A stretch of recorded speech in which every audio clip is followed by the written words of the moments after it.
ತನಗೆ ಎಲ್ಲವೂ ಮುಗಿದ ಸಂದರ್ಭದಲ್ಲಿ ದಯವಿಟ್ಟು ನಿಮ್ಗೆ ರಿಕ್ವೆಸ್ಟ್ ಮಾಡ್ಕೊಳ್ತಾ ಇದೀವಿ ಸದಸ್ಯ ಇದು ಸರ್ಕಾರದ ಪರವಾಗಿ ದಯವಿಟ್ಟು ಹೋಗಿ ಇನ್ನ ಬೇಕಾದಷ್ಟು ಕ್ಲಾರಿಫಿಕೇಶನ್ಸ್ ಇದೆ. ನೀವು ಮಾನ್ಯ ಉಪಮುಖ್ಯಮಂತ್ರಿ ಕಂಡೀಷನ್ ಅವ್ರಿಗೂ ಬಿಟ್ಟಿದ್ದು, ನಿಮ್ಗೂ ಅವ್ರಿಗಲ್ಲ. It is between the speaker and him, it is not between you. Speaker ruling ನ ಅವ್ರು ಒಪ್ಕೊಂಡಿದ್ದಾರೆ. He has accepted the speaker ruling. ಅದಕ್ಕೆ ಯಾಕೆ ಯೋಚನೆ ಮಾಡ್ತಾ ಇದ್ದೀರಾ? ಎಲ್ಲರೂ ನಾವೆಲ್ಲ ಅದಕ್ಕೆ ಅವ್ರು ಏನ್ ಮಾತು ಹೇಳ್ತಾರೆ ಅದಕ್ಕೆ ಸಮ್ಮತಿ ಮಾಡಿದ್ದೀವಿ.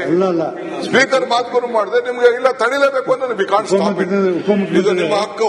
ಅವ್ರೇನ್ ಹೇಳಿದ್ರು ಗೊತ್ತಾ, ಈಗ ನೀವು ತೆಗೆದಿರಿ, ನಾನು ಒಪ್ಕೊಂಡಿನಿ, ಮುಗಿತಿ, ಸದನಕ್ಕಿಂತ ನಾ ದೊಡ್ಡವಲ್ಲ, ಇನ್ನೂ ನಿಮ್ಗೆ ಹೆಚ್ಚು ಏನಾದ್ರು ಅವ್ರಿಗೆ ಹೇಳುವಂತ ಮಾತಿಗೆ ಏನೇನು ಹೇಳಿದ್ರು ಅವರು, ಮೈ ಉಬ್ಬಿಸಿ ಮಾತಾಡ್ತಾರೆ, ಹಂಗ್ ಮಾತಾಡ್ತಾರೆ, ಹಿಂಗೆ ಇನ್ನೂ ಇಂಥ ಏನಾದ್ರು ಇದ್ರೆ ನೀವು ನೋಡಿ ಹೇಳಿದ ನಂತರ ನೀವ್ ಏನ್ ಹೇಳ್ತಾರೆ ನಾನು ತೀರ್ಮಾನ ನಾನು ಇನ್ನೊಂದರ ಬಗ್ಗೆ ಈಗ ಮಾತಾಡೋದಿಲ್ಲ. ಇಲ್ಲಿಗೆ ಇದನ್ನ ಎಂಡ್ ಮಾಡೋಣ. ಆದ್ರೆ ನನಗ್ ಬೇಕಾಗಿರೋದು ಅದನ್ನು ನೋಡ್ಬಿಟ್ಟು ಇನ್ನೊಂದ್ ಸಾರಿ ಹೇಳಿದ್ರೆ ಮತ್ತೊಂದ್ ಸಾರಿ ಅವ್ರ ಕ್ಷಮೆ ಕೇಳಬೇಕು. ಏನಿಲ್ಲ, ಒಂದೇ ಸಾರಿ ಯಾವ ಕಂಡೀಷನ್ ವಿಷಾದ ಅವರ ಕೇಳದ ಮೇಲೂ ಕೂಡ ಸದನ ನೀವು ಬ್ಲಾಕ್ ಮಾಡಬೇಕು ಅಂತ ನಿಮ್ಮ ಮಾನಸಿಕವಾಗಿ ತಿಳ್ಕೊಬೇಡಿ. ಏನಿಲ್ಲ, ಮನೇಲಿ ಈಗ ವಿರೋಧ ಪಕ್ಷ ನಾಯಕರು ಹೇಳಿದಂಗ ಮುಂದೆ ನೋಡುದು ಬೇಡ. ಈಗ ಅವ್ರನ್ನ ಕಡತನ ತೆಗೆದಾಕೈತಿ, ಮುಗಿದೈತಿ, ಅವ್ರ ವಿಷಾದ ವ್ಯಕ್ತಪಡಿಸ್ಯಾರ, ಇಲ್ಲಿ ಮುಗಿಸ್ಬಿಟ್ಟು ಸಾಕು. ಈಗ ಬೇಡ ಬಿಡಿ, ಆ ಕಂಡೀಷನ್ ನಾ ಕೇಳ್ಬೇಕಲ್ಲ. ನೋಡಿ, ಅವ್ರ ಕಂಡೀಷನ್ ನಾ ಕೇಳಂಗಿಲ್ಲ, ಅವ್ರ ಕಂಡೀಷನ್ ನಾ ಕೇಳ್ಬೇಕಲ್ಲ. ಬನ್ನಿ ಸವರ್ಣ ಹಿಂಗ್ ಹೋಗ್ಬೇಕು. ಒಂದ್ ಸೆಕೆಂಡ್ ದಯಮಾಡಿ. ಈಗ ಸಭಾಧ್ಯಕ್ಷರೇ ಈಗ ನೋಡಿ, ಇದಕ್ಕೆ ಸರ್ಕಾರಕ್ಕೆ ಇಲ್ಲಿ ಏನ್ ನಡೀತು ಅನ್ನೋದು ತಿಳಿದೇ ಇರೋ ವಿಚಾರ ಏನಲ್ಲ. ಸರ್ಕಾರಕ್ಕೆ 100% ವಿಷಯ ತಿಳಿದಿದೆ. ಮಾನ್ಯ ಮುಖ್ಯಮಂತ್ರಿಗಳಿಗೂ ವಿಷಯ ಗೊತ್ತಾಗಿದೆ ಏನಿದೆ ಅಂತ. ಉಪಮುಖ್ಯಮಂತ್ರಿಗಳು ಸರ್ಕಾರ ಇದ್ರ ಮಧ್ಯೆ ಇಂಟರ್ಫಿಯರ್ ಆಗಿದ್ದಾರೆ. ಇಂಟರ್ಫಿಯರ್ ಆಗಿರ್ತಕ್ಕಂಥ ಸಂದರ್ಭದಲ್ಲಿ ತಮ್ಮ ನಿರ್ಣಯನೇ ಅಂತಿಮ ಅನ್ನೋದು ನಮ್ಗೆ ಗೌರವ ಇದೆ. ಆಯ್ತಾಯ್ತು. ಮಾನ್ಯ ಸಭಾಪತಿಗಳೇ, ಈಗಾಗಲೇ ಉಪಮುಖ್ಯಮಂತ್ರಿಗಳು ಹೇಳಿದ್ದಾರೆ. ಈಗ ಅವರು ವಿಷಾದ ವ್ಯಕ್ತಪಡಿಸಿ ಆಗಿದೆ. ಕಂಡೀಷನ್ ಅದು ನಿಮಗೆ ಬಿಟ್ಟ ವಿಷಯ. ನಮಗೆ ಅದು ಕಂಡೀಷನ್ ಏನು ಇರಬಾರ್ದು. ಒಂದು. ಎರಡನೇದು, ಯಾವತ್ತೂ ಕೂಡ ಈ ರೀತಿ ನಾವು ಸದಸ್ಯರು ಯಾರು ನಡ್ಕೊಳ್ಬಾರ್ದು. ಅಲ್ಲ, ಇದು ಸದನ ಆದ್ರೆ ನೋವಾದಾಗ ಕೇಳೋದು ನಮ್ಮ ಹಕ್ಕು. ಈಗ ತಾವು ಹೇಳಿದಿರಿ. ಈಗ ಮಾನ್ಯ ಮುಖ್ಯಮಂತ್ರಿಗಳಿಗೂ ಇದು ಏನು ಅನ್ನೋದು ಅರಿವಾಯ್ತು. ಈಗ ಪದೇ ಹೇಳ್ತಾರೆ, ನಾವು ಅಲ್ಪಸಂಖ್ಯಾತರಿಗೆ ರಕ್ಷಣೆ ಕೊಡ್ತೀವಿ, ಪರಿಶಿಷ್ಟ ಜಾತಿ ವರ್ಗಗಳಿಗೆ ಕೊಡ್ತೀವಿ. ಈ ಬಗ್ಗೆ ಮತ್ತಷ್ಟು ಮಾಹಿತಿಯನ್ನು ಕೊಡ್ತಾರೆ ನಮ್ಮ ಪ್ರತಿನಿಧಿ ಬಸವರಾಜ್, ಲೈವ್ ನಲ್ಲಿ ಜಾಯ್ನ್ ಆಗಿದ್ದಾರೆ. ಬಸವರಾಜ್, ಸದಾಶಿವನಗರದಲ್ಲಿ ಸಿಡಿ ಫ್ಯಾಕ್ಟರಿ ಇದೆ ಅಂತ ಹೇಳಿ ಸಿಟಿ ರವಿ ಬಾಂಬ್ ಸಿಡಿಸಿದ್ದಾರೆ. ಅದು ನಿಜಾನಾ? ಅದು ಆಚೆ ಬರುತ್ತಾ? ನಿಮಗೆ ಸಿಕ್ಕಿರೋ ಮಾಹಿತಿ ಆದ್ರೇನು? ಮತ್ತಷ್ಟು ಮಾಹಿತಿ ಕೊಡೋದಾದ್ರೆ.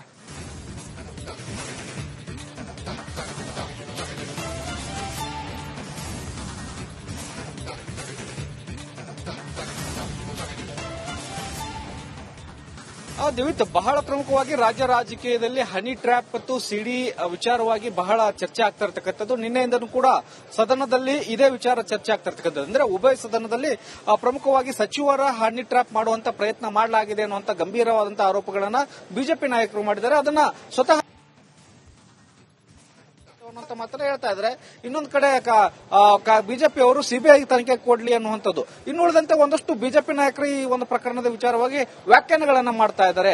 ಬಹುತೇಕವಾಗಿ ಈ ಒಂದು ಕಾಂಗ್ರೆಸ್ನಲ್ಲಿ ಬಹಳ ದೊಡ್ಡ ಇದೊಂದು ಜಾಲ ಇದೆ. ಯಾರು ಒಬ್ಬರನ್ನ ಎದುರು ಹಾಕೊಳ್ತಾರೆ ಅವರನ್ನ ಟ್ರ್ಯಾಪ್ ಮಾಡುವಂತ ಕೆಲಸಗಳು ಆಗ್ತಾ ಇದೆ ಅನ್ನುವಂತ ಗಂಭೀರ ಆರೋಪವನ್ನ ಬಿಜೆಪಿ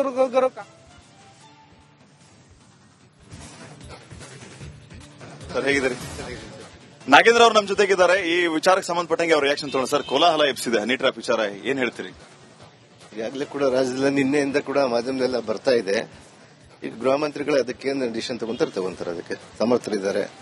ಅದಕ್ಕೆ ಯಾವ ರೀತಿ ಮಾಡಬೇಕು ಎಂದಂತೇಳಿ ಇವಾಗ ಅವ್ರು ತಗೊಳಕ್ಕೆ ಸಿದ್ಧ. ನಿಮ್ಮ ಪಾರ್ಟಿಯ ಖುದ್ದು ಒಬ್ಬ ಸಚಿವರು ಹೇಳ್ತಾ ಇರುವಂತದ್ದು ಇದು ಸಾಮಾನ್ಯವಂತ ಮಾತಲ್ಲ, ಅದು 10ರಲ್ಲಿ 11 ಅಲ್ಲ. ಸರ್ಕಾರ ಎಷ್ಟು ಗಂಭೀರವಾಗಿ ತಗೊಳುತ್ತೆ ಅಂತ? ಖಂಡಿತವಾಗಿ ಗಂಭೀರವಾಗಿ ಪರಿಗಣಿಸುತ್ತೆ. ಅದಕ್ಕೆ ಆಮೇಲೆ ನಮ್ಮ ಪಾರ್ಟಿ ಅನ್ನೋದಕ್ಕಿಂತ ಯಾರೇ ಸಾರ್ವಜನಿಕರು ಈ ರೀತಿ ತೊಂದರೆ ಆಗಬಾರ್ದು ಅಂತೇಳಿ ನಮ್ಮ ಉದ್ದೇಶ ಇದೆ. ಆ ರೀತಿಯಾಗಿ ಗೃಹ ಮಂತ್ರಿಗಳು ಅದಕ್ಕೆ ಸಮರ್ಥವಾಗಿ ನಿಭಾಯಿಸುವಂತಹ ಶಕ್ತಿ ಅವ್ರಿಗಿದೆ ಅಂತ ಹೇಳಿ ನನಗೆ ನಂಬಿಕೆ ಇದೆ. ಸಿಎಂ ಕುರ್ಚಿ ಕಿತ್ತಾಟಕ್ಕಾಗಿ ಇಷ್ಟೆಲ್ಲ ನಡೀತಿದೆ ಅಂತ ಕೇಳ್ಪಟ್ಟು ಇಲ್ಲ ಇದಕ್ಕೂ ಸಂಬಂಧನೇ ಇಲ್ಲ. ಆರ್ ಅಶೋಕ್ ಅವರು ಒಂದು ಹೊಸ ಬಾಂಬ್ ಸಿಡಿಸಿದ್ದಾರೆ. ಸಿದ್ದರಾಮಯ್ಯ ಅವರೇ ಪ್ರಸ್ತಾಪ ಮಾಡೋಂಗ್ ನೋಡ್ಕೊಂಡಿದ್ದಾರೆ. ಏನಿಲ್ಲ ಅದನ್ನೆಲ್ಲ ಕೂಡ ಇವತ್ತು ವಿರೋಧ ಪಕ್ಷದವರು ಇವತ್ತು ಪ್ರತಿಯೊಂದು ವಿಚಾರವನ್ನು ಕೂಡ ಕಾಂಗ್ರೆಸ್ ಮೇಲೆ ಕೂರಿಸ್ತಾರೆ. ಪ್ರತಿಯೊಂದು ವಿಚಾರವನ್ನು ಕೂಡ ಈ ರೀತಿಯಾಗಿ ಹೇಳುವಂತ ಸಂದರ್ಭ ಅವರಿಗೆ ಮೊದಲಿಂದನೂ ಅದೇ ಚಾಳಿ ಆಗ್ತದೆ. ತನಗೆ ಎಲ್ಲವೂ ಮುಗಿದ ಸಂದರ್ಭದಲ್ಲಿ ದಯವಿಟ್ಟು ನಿಮ್ಗೆ ರಿಕ್ವೆಸ್ಟ್ ಮಾಡ್ಕೊಳ್ತಾ ಇದೀವಿ ಇದು ಸರ್ಕಾರದ ಪರವಾಗಿ ದಯವಿಟ್ಟು ಹೋಗಿ ಇನ್ನ ಬೇಕಾದಷ್ಟು ಕ್ಲಾರಿಫಿಕೇಶನ್ಸ್ ಇದೆ. ನೀವು ಮಾನ್ಯ ಉಪಮುಖ್ಯಮಂತ್ರಿ ಕಂಡೀಷನ್ ಅವ್ರಿಗೂ ಬಿಟ್ಟಿದ್ದು, ನಿಮ್ಗೂ ಅವ್ರಿಗಲ್ಲ. It is between the speaker and him, it is not between you. Speaker ruling ನ ಅವ್ರು ಒಪ್ಕೊಂಡಿದ್ದಾರೆ. He has accepted the speaker ruling. ಅದಕ್ಕೆ ಯಾಕೆ ಯೋಚನೆ ಮಾಡ್ತಾ ಇದ್ದೀರಾ? ನಾವೆಲ್ಲ ಅದಕ್ಕೆ ಅವ್ರು ಏನ್ ಮಾತು ಹೇಳ್ತಾರೆ ಅದಕ್ಕೆ ಸಮ್ಮತಿ ಮಾಡಿದ್ದೀವಿ. ಸ್ಪೀಕರ್ ಮಾತುಗಳು ಮಾಡಿದ್ರೆ ನಿಮ್ಗೆ ಇಲ್ಲ ತಡಿಲೇಬೇಕು ಅಂದ್ರೆ ನಿಮ್ಮ ಹಕ್ಕು.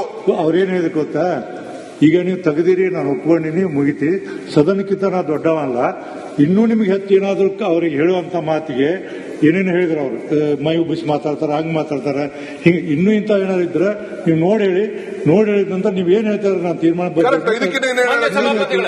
ನಾನು ಇನ್ನೊಂದರ ಬಗ್ಗೆ ಈಗ ಮಾತಾಡೋದಿಲ್ಲ. ಇಲ್ಲಿಗೆ ಇದನ್ನ ಎಂಡ್ ಮಾಡೋಣ. ಆದ್ರೂ ನನಗ್ ಬೇಕಾಗಿರೋದು ಅದನ್ನು ನೋಡ್ಬಿಟ್ಟು ಇನ್ನೊಂದ್ಸಾರಿ ಹೇಳಿದ್ರೆ ಮತ್ತೊಂದ್ ಸಾರಿ ಅವ್ರ ಕ್ಷಮೆ ಕೇಳಬೇಕು. ಏನಿಲ್ಲ, ಒಂದೇ ಸಾರಿ ಯಾವ ಕಂಡೀಷನ್ ವಿಷಾದ ಅವ್ರ ಅಷ್ಟು ಹೇಳದ ಮೇಲೂ ಕೂಡ ಸದನ ನೀವು ಬ್ಲಾಕ್ ಮಾಡಬೇಕು ಅಂತ ನಿಮ್ಮ ಮಾನಸಿಕವಾಗಿ ತಿಳ್ಕೊಬೇಡಿ. ಏನಿಲ್ಲ ಮನೇಲಿ. ಈಗ ವಿರೋಧ ಪಕ್ಷ ನಾಯಕರು ಹೇಳಿದಂಗ ಮುಂದೆ ನೋಡುದು ಬೇಡ. ಈಗ ಅವ್ರನ್ನ ಕಡತನ ತೆಗೆದಾಕೈತಿ, ಮುಗಿದೈತಿ, ಅವ್ರ ವಿಷಾದ ವ್ಯಕ್ತಪಡಿಸ್ಯಾರ, ಇಲ್ಲಿಗೆ ಮುಗಿಸ್ಬಿಡಿ, ಸಾಕು. ಈಗ ಬೇಡ ಬಿಡಿ. ಆ ಕಂಡೀಷನ್ ನಾ ಕೇಳ್ಬೇಕಲ್ಲ. ನೋಡಿ, ಅವ್ರ ಕಂಡೀಷನ್ ನಾ ಕೇಳಂಗಿಲ್ಲ, ಅವ್ರ ಕಂಡೀಷನ್ ನಾ ಕೇಳ್ಬೇಕಲ್ಲ. ಬನ್ನಿ ಸರಣ, ಹಿಂಗ್ ಹೋಗ್ಬೇಕು. ಒಂದ್ ಸೆಕೆಂಡ್ ದಯಮಾಡಿ. ಈಗ ಸಭಾಧ್ಯಕ್ಷರೇ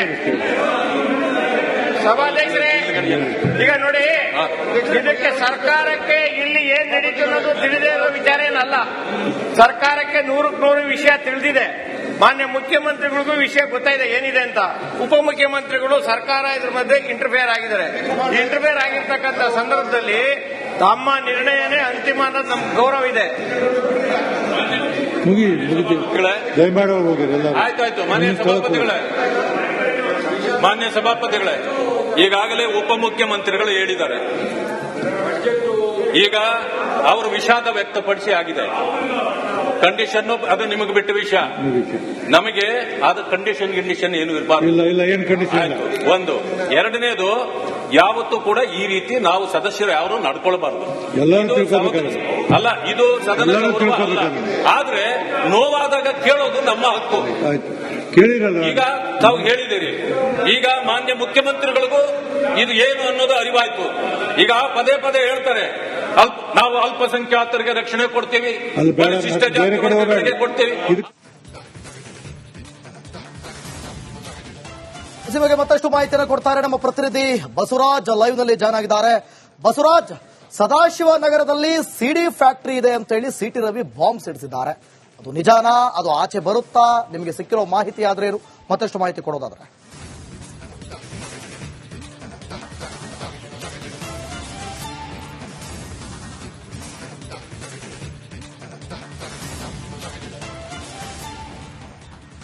ದಿವಿತ್, ಬಹಳ ಪ್ರಮುಖವಾಗಿ ರಾಜ್ಯ ರಾಜಕೀಯದಲ್ಲಿ ಹನಿ ಟ್ರ್ಯಾಪ್ ಮತ್ತು ಸಿಡಿ ವಿಚಾರವಾಗಿ ಬಹಳ ಚರ್ಚೆ ಆಗ್ತಾ ಇರತಕ್ಕಂಥದ್ದು. ನಿನ್ನೆಯಿಂದನೂ ಕೂಡ ಸದನದಲ್ಲಿ ಇದೇ ವಿಚಾರ ಚರ್ಚೆ ಆಗ್ತಾ ಇರತಕ್ಕಂಥದ್ದು. ಅಂದ್ರೆ ಉಭಯ ಸದನದಲ್ಲಿ ಪ್ರಮುಖವಾಗಿ ಸಚಿವರ ಹನಿ ಟ್ರ್ಯಾಪ್ ಮಾಡುವಂತ ಪ್ರಯತ್ನ ಮಾಡಲಾಗಿದೆ ಅನ್ನುವಂತ ಗಂಭೀರವಾದಂತಹ ಆರೋಪಗಳನ್ನ ಬಿಜೆಪಿ ನಾಯಕರು ಮಾಡಿದ್ದಾರೆ. ಅದನ್ನ ಸ್ವತಃ ಅನ್ನುವಂತ ಮಾತ್ರ ಹೇಳ್ತಾ ಇದ್ರೆ, ಇನ್ನೊಂದು ಕಡೆ ಬಿಜೆಪಿ ಅವರು ಸಿಬಿಐ ತನಿಖೆ ಕೊಡ್ಲಿ ಅನ್ನುವಂಥದ್ದು. ಇನ್ನುಳಿದಂತೆ ಒಂದಷ್ಟು ಬಿಜೆಪಿ ನಾಯಕರು ಈ ಒಂದು ಪ್ರಕರಣದ ವಿಚಾರವಾಗಿ ವ್ಯಾಖ್ಯಾನಗಳನ್ನ ಮಾಡ್ತಾ ಇದ್ದಾರೆ. ಬಹುತೇಕವಾಗಿ ಈ ಒಂದು ಕಾಂಗ್ರೆಸ್ನಲ್ಲಿ ಬಹಳ ದೊಡ್ಡ ಇದೊಂದು ಜಾಲ ಇದೆ. ಯಾರು ಒಬ್ಬರನ್ನ ಎದುರು ಹಾಕೊಳ್ತಾರೆ ಅವರನ್ನ ಟ್ರ್ಯಾಪ್ ಮಾಡುವಂತ ಕೆಲಸಗಳು ಆಗ್ತಾ ಇದೆ ಅನ್ನುವಂತ ಗಂಭೀರ ಆರೋಪವನ್ನ ಬಿಜೆಪಿ